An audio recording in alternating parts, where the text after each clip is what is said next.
C'est pas fini, pas fini, ça ne fait que commencer. C'est pas fini, pas fini, ça ne fait que commencer. Dites-leur bien mes amis, ça ne fait que commencer. Dites-leur que ce n'est pas fini, non, non, non.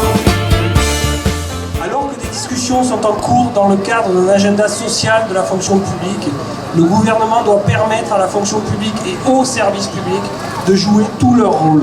Leur action est un puissant moyen pour lutter contre les inégalités et les injustices sociales. Le rôle de l'État est aujourd'hui de donner les capacités d'agir pour améliorer la qualité des services rendus à tous les usagers sur l'ensemble du territoire et dans le même temps d'améliorer les conditions de travail et les rémunérations. Cette politique de démantèlement, la CGT entend impulser une fonction publique porteuse de progrès pour tous, tant sur le plan économique que sur le plan social. Pour la modernisation et son développement, il faut un arrêt immédiat de toutes les suppressions d'emplois et des créations où les missions publiques l'exigent. Autant d'exigences que nous défendons ensemble ce 31 janvier, CGT, FSU et Solidaires, pour peser sur les négociations à venir et en particulier sur la réunion du 7 février 2013 prévue avec la ministre concernant les rémunérations.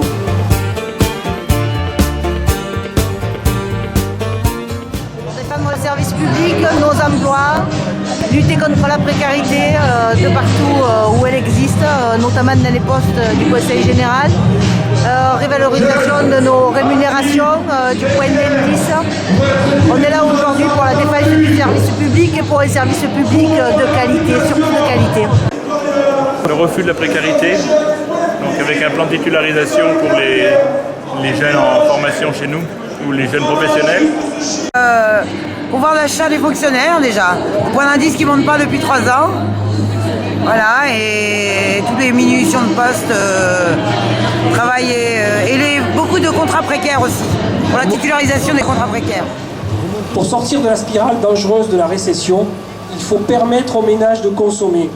Avec leurs collègues du privé, les agents de la fonction publique constituent le principal moteur des richesses créées et d'une croissance pérenne. Pour la CGT, il y a urgence à prendre des mesures en rupture avec des années de politique régressive. Il faut donc ouvrir immédiatement de véritables négociations salariales.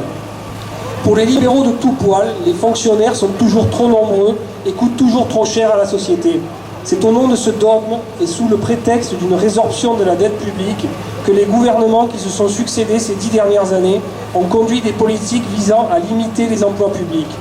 Ces orientations ont conduit dans de nombreux secteurs à des abandons purs et simples de missions avec des réorganisations et suppressions de services, rendant plus difficiles les conditions d'accès des citoyens aux services publics.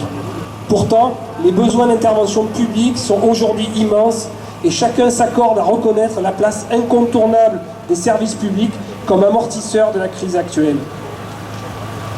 Dans ce domaine comme dans d'autres, on aurait pu s'attendre à un changement d'orientation avec la mise en place du nouveau gouvernement suite aux élections de printemps dernier. Il semble cependant que les agents de la fonction publique doivent déchanter si un changement de cap n'est pas apporté à la politique annoncée par le Premier ministre. En effet, pour la fonction publique de l'État, les 90 000 créations d'emplois annoncées sur 5 ans à la justice, l'intérieur et l'éducation nationale ne compensent pas, et de loin, les suppressions de ces 5 dernières années. Dans les hôpitaux, les contrats de retour à l'équilibre financier mettent à mal les effectifs et les conditions de travail qui sont sacrifiés sur l'autel du dogme de l'équilibre budgétaire, alors que c'est l'État lui-même qui réduit les budgets. Les personnels sont en souffrance et la prise en charge des patients se dégrade. Déjà, le premier point, c'est l'emploi. Parce que l'emploi, dans les services publics, l'emploi est très menacé. En particulier, il y a de grosses précarités. On est tout le temps sur des dossiers de précarité. Ensuite, nous sommes là aussi pour nos salaires. Parce que nos salaires, malheureusement, on a été les oubliés, en particulier certaines petites catégories, j'en fais partie, où on est largué complètement. Et bien sûr aussi parce que on était dans l'attente d'un gros mouvement et on démarre quelque chose.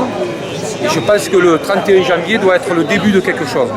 Voilà, alors j'espère que les collègues prendront la mesure de ça, parce qu'on est là aussi pour dire à ce putain de gouvernement qu'il faut que le changement, c'est maintenant. C'est pas fini, pas fini, ça ne fait que commencer. C'est pas fini, pas fini, ça ne fait que commencer. Dites-leur bien, mes amis. Mais il n'y a pas que ça. Le fameux accord de compétitivité visant à sauver les entreprises n'est en fait qu'une possibilité offerte au patronat de pouvoir faire varier salaire, emploi, temps de travail pendant 2 ans.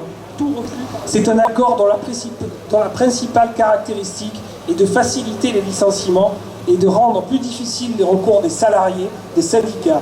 Bref, alors que la mission était de trouver des solutions pour réduire la précarité du travail, on en ressort avec plus de précarité et des cadeaux au patronat.